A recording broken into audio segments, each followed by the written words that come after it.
Sekolah Menengah Pertama di Ambon mulai melaksanakan pembelajaran tatap muka atau PTM terbatas secara perdana pada hari ini Kamis 6 Januari 2022.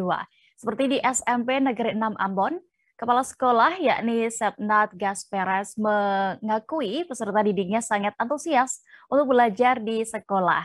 Bahkan 1,5 jam sebelum sekolah belajar dimulai, siswa-siswinya sudah hadir di sekolah.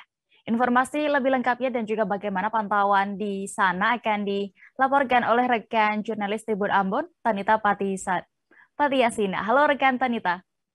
Halo rekan Dea dan Tribuners. Ya, Tanita bisa Anda laporkan bagaimana tadi pelaksanaan PTM hari pertama di Kota Ambon?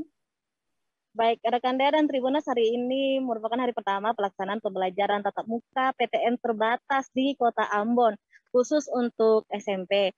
Dan pantauan kami di lapangan, proses PTM ini berjalan dengan lancar dari pagi hingga sore hari. Dan memang anak-anak sangat antusias sekali dari 1,5 jam, jam belajarnya itu dimulai jam 8.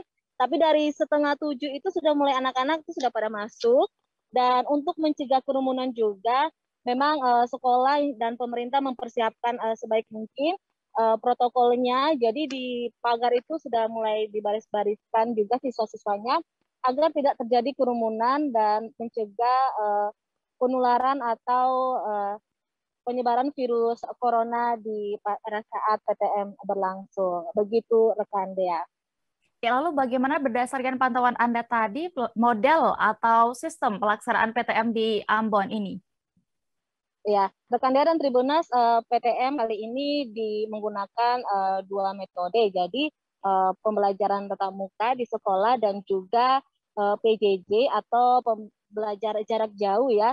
Jadi tadi pantauan kami itu di kelas memang hanya 18 siswa maksimal, dan di bagian depan juga sudah ada kamera dan layar memang untuk jadi bersamaan siswa-siswi di sekolah belajar bersamaan juga dengan siswa-siswi di rumah, jadi sekaligus. Begitu rekan Dea. Berapa banyak sekolah di Ambon yang telah melaksanakan PTM ini dan bagaimana upaya pemerintah agar PTM nantinya bisa menyeluruh, Tanita? Baik, untuk PTM terbatas di SMP, khusus untuk SMP ini hanya untuk 12 sekolah dari total 54 SMP di Kota Ambon. Itu terdiri dari 3 sekolah swasta, SMP swasta, dan 9 SMP negeri. Jadi ada SMP, kalau SMP swasta itu SMP Kristen Kalam Kudus Ambon, SMP PPKPN Ambon, dan SMP Santo Yakobus Ambon. Sedangkan untuk SMP negeri itu ada SMP Carintikan, ada SMP 13 Nania, SMP Negeri 7 Poka, SMP Negeri 6 Ambon yang tadi saya turun untuk pantau, kemudian ada SMP Negeri 4, SMP Negeri 2, SMP Negeri 3 Lateri, SMP Negeri 8, Negeri 9, dan Negeri 18 di EMA. Dan kemudian untuk PTM sendiri secara menyeluruh, pemerintah Kota Ambon mendorong sekolah-sekolah untuk segera melengkapi persyaratan, karena untuk bisa melaksanakan PTM terbatas ini itu dari sekolah maupun orang tua, karena salah satu syarat untuk bisa melaksanakan PTM ini yaitu salah satunya adalah vaksinasi. Jika tidak memenuhi vaksinasi 80% bagi siswa dan tenaga pendidik, maka tidak bisa melaksanakan PTM.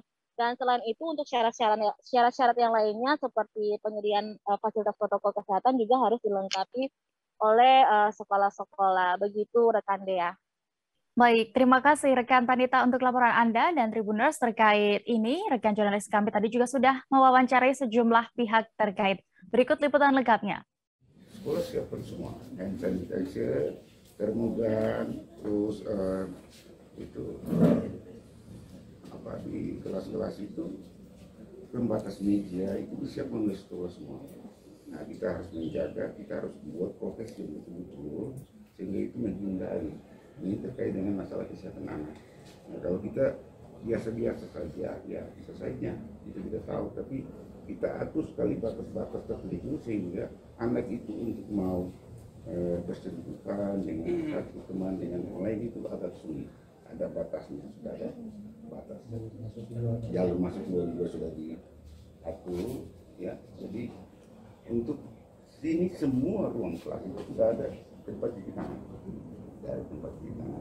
Di setiap kelas kita harus sanitizer. Nanti setelah anak-anak pulang Nah, disinfektan, disemprot lagi di sekeliling kan.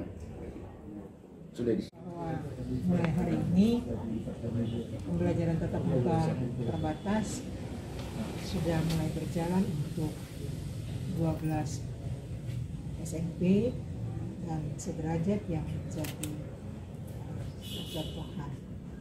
Dan kita sudah melihat proses yang berlangsung di SMP Anambudi ini sudah sesuai dengan persyaratan yang dituntutan untuk dilakukannya pembelajaran tatap muka terbatas.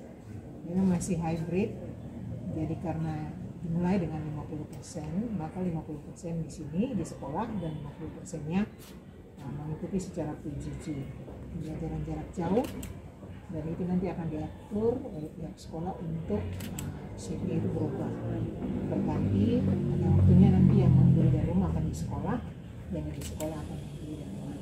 Nah, kita dorong untuk segera kecepatan mempersiapkan persyaratan sebagaimana dimaksud dalam SKB yang Menteri, diantaranya mengisi laman daftar periksa dalam Dapedik. Setelah dilengkapi, kemudian pihak dinas akan mengecek kembali apakah sudah sesuai atau belum. Tapi kita mendorong untuk secepatnya sehingga proses pembelajaran tatap muka terbatas ini bisa berlangsung dengan cepat, tetapi juga kita tidak boleh euforia berlebihan. Itu kita mesti antisipasi karena kesehatan menjadi fondasi utama dalam proses pembelajaran, sehingga standar itu harus tetap dipenuhi. Itu menjamin sehingga proses pelaksanaan ini kalau semua dalam kondisi sehat, berjalan lancar sesuai standar, diharapkan ke depan tidak terjadi kluster-kluster baru di sekolah. Nah, kalau tidak terjadi kluster baru, harapannya sekolah terus berjalan dengan efektif dan baik. Terima kasih sudah nonton. Jangan lupa like, subscribe, dan share ya.